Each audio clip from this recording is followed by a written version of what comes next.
तर महिलांसाठी आनंदाची बातमी आहे. तर मुख्यमंत्री माझी लाडकी बहीण या योजनेअंतर्गत महिलांच्या खात्यात इथं 3,000 रुपये येण्यास इथं सुरुवात झालेली आहे. तर इथं स्क्रीनशॉट बघू शकता तुम्ही.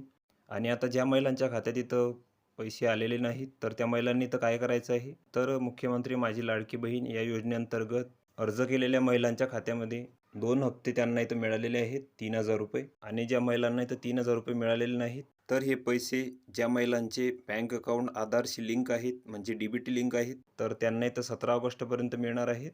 तर या योजनेचे पैसे येण्यासाठी तुम्हाला तुमचे जे अकाउंट आहे बँकेचे, तर ते इथं आधार DBT लिंक असायला हवे, तरच ते तुम्हाला इथं पैसे मिळणार आहेत. नाहीतर तुम्हाला इथं पैसे मिळणार नाहीत. तर त्यासाठी तुम्हाला तुमच्या बँकेत जाऊन तुमचे जे अकाउंट आहे, तर ते इथं आधार DBT लिंक करून घ्यायचे आहे. त्यानंतरच तुम्हाला इथं पैसे मिळतील या योजनेचे. तर आता ते कसे चेक करायचे की तुमचे बँक अकाउंट इथं आधार DBTशी लिंक आहे की नाही? तर यासाठी तुम्हाला आधारच्या वेबसाईटवरती जायचं आहे.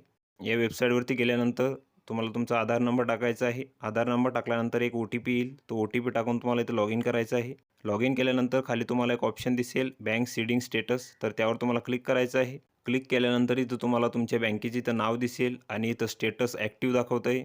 तर इथं तुमचं जर ॲक्टिव्ह दाखवत असेल तरच ते पैसे तुम्हाला इथं मिळणार आहे. तर आता काही जणांचं इथं इनॅक्टिव्ह दाखवत असेल किंवा इथं बँक दाखवत नसेल, तर त्यांना त्यांचे जे खाते आहे तर ते इथं DBTशी लिंक करून घ्यायचे आहे. तरच ते पैसे तुम्हाला इथं मिळणार आहेत. तर व्हिडिओ कसा वाटला मित्रांनो? व्हिडिओ आवडल्यास लाईक करा, शेअर करा आणि आमच्या चॅनलला सबस्क्राईब करा. म्हणजे येणारे व्हिडिओ तुम्हाला सर्वात आधी पाहायला मिळतील. चला तर भेटूया पुढच्या व्हिडिओमध्ये.